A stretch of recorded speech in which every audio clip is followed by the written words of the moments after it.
Best health packages up to 80% discount. Tirumala Diagnostics. Mukunda jewellers సమర్పించు Sankranti special programme కి స్వాగతం. సంక్రాంతి శుభాకాంక్షలు రమగారు. సంక్రాంతి శుభాకాంక్షలు ప్రేక్షకులందరికీ కూడా సంక్రాంతి శుభాకాంక్షలు. రమగారు, మనం స్పెషల్ వంటలు చేస్తా ఉన్నాం, పండుగ స్పెషల్. ఓకే, ఒక వీడియో మనం గారెలు చేసాం, మరి ఇప్పుడు ఏం చేస్తున్నాం? కొబ్బరి బూరెలు చేద్దాం జయ.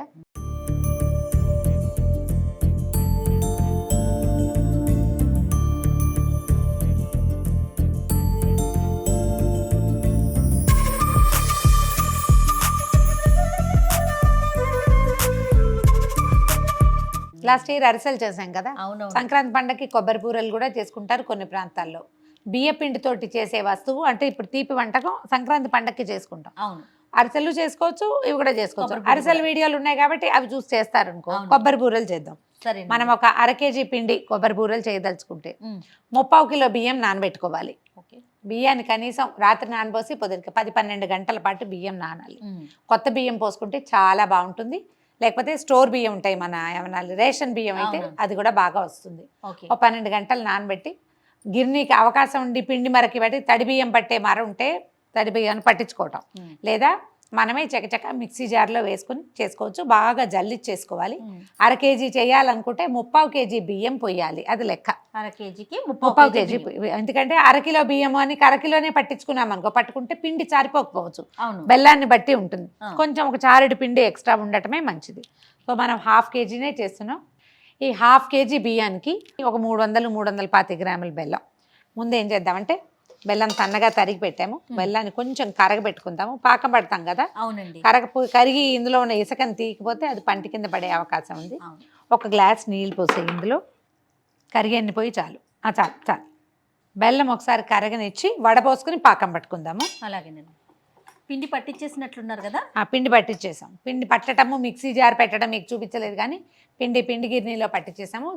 పట్టించిన పిండి అయినా మీరు మిక్సీలో పట్టుకున్న పిండి అయినా జల్లించుకోవటమే మంచిది. జల్లించి పిండిని దగ్గరగా చేర్చి ఏదైనా టవల్ కానీ పెద్ద మూత ఏదైనా పెట్టేస్తే పిండి ఆరిపోకుండా ఉంటుంది. తడి పిండే దీనికి ఇంపార్టెంట్. అవునండి. ఇప్పుడు కొబ్బరి లెక్క 1 కేజీకి ఒక పెద్ద కొబ్బరికాయ పడుతుంది.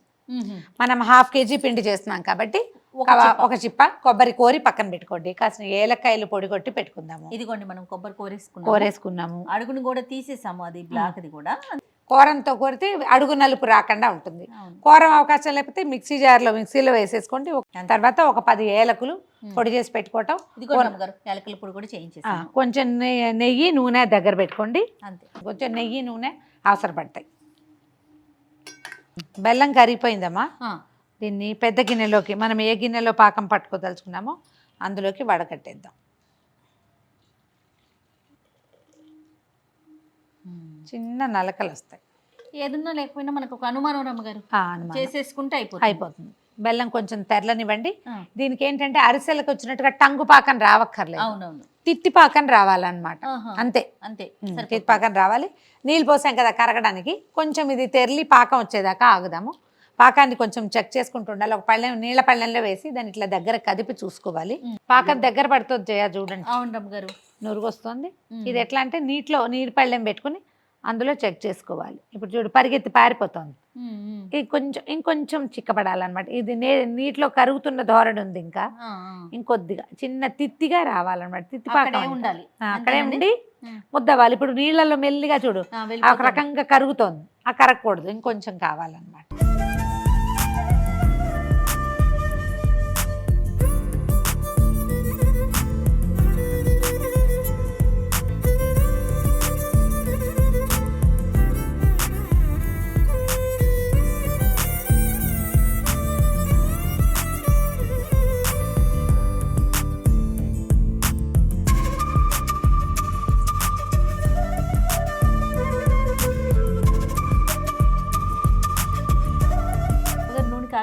నూనె కాగుతోంది. మనం ఏం చేయాలి, మామూలు మన దీనిలో కొంచెం నూనె చేసుకుంటే ఇవి బాగా వస్తాయి.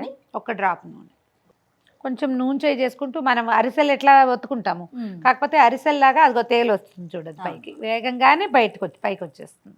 దాన్ని ఒక్కసారి తిరగేస్తే సరిపోతుంది, అంతే. కాకపోతే అరిసెలకి మనం నెయ్యి కానీ నూనె కానీ ఉంటే ఒత్తుకుంటాము. ఈ కొబ్బరి బూరెలకు వస్తాం కదా రమ్మగారు, బూరెలకు వస్తాం. వీటికి ఇలాగే మొదటిది కొంచెం కాస్త సుమారుగా వచ్చినట్టు ఉంటుంది, రెండోది మూడోది మీకు మెల్లిగా వచ్చేది. నూనె కాగటమే దీనికి ఇంపార్టెంట్, అంతే. మంచి కాగు కావాలన్నమాట. ఇద్దరుంటే ఒకళ్ళు వేయటం ఒకళ్ళు తీయటానికి బాగుంటుంది. అవును. మనం గుంట మూకుడు పెట్టాం కానీ వెడల్పాటి మూకుళ్ళు పెడతారు చేయ వీటికి. ఆ, ఓ పక్క నుంచి వేసుకుంటూ ఇంకో పక్క నుంచి తీసుకుంటూ ఉంటారు. అవును. తీసేనే రమ్మగారు? ఇది తీసి చక్కగా కలర్ వచ్చింది చూడు, ఉమ్. అదే దాని రంగు. ఇంకొంచెం నూనె ఓడిపోవాలన్నమాట. ఆ, కాస్త పెద్దది ఇది పెట్టుకుని జాలి పెట్టుకుని నూనె ఓడిచేసేయటం, ఎక్సెస్ నూనెని మనం టిష్యూ తోటి తీసుకోవటమే. అంతే. దీన్ని ఒత్తే పని లేదు, ఇంకా దాన్ని కూడా తిరగేయాలి. కొంచెం పొంగితే అది నీకు తేలు వచ్చేస్తుంది, అప్పుడు తిప్పేసేయచ్చు.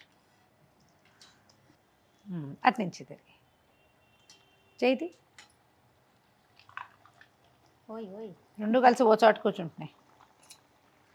అందుకనే నేను చెప్పాను కదా, గుంటది పెట్టుకోకుండా ఉంటే మనకి దాని దారినది దీని దారినది వెళ్తాయి. అవును. ఇప్పుడు ఒకటొకటి వేసుకోవాలి మనం. రమ్మగారు చక్కగా వచ్చినాయి కదా. బ్రహ్మాండంగా వస్తాయి జయ. నీకు ఫస్ట్ టైం చేసిన అరిసెలు పాడవుతాయేమో కానీ ఈ బూరెలు ఏం చెడవు, అదే అదే వచ్చేస్తాయి. కొంచెం కలర్ అంటే బెల్లాన్ని బట్టి అంటారా? ముదురు అది కూడా కాకుండా మనం తెల్లగా తీసిన పిండి వేగదు, అవును. కొంచెం ముదురు రంగు రావాలి.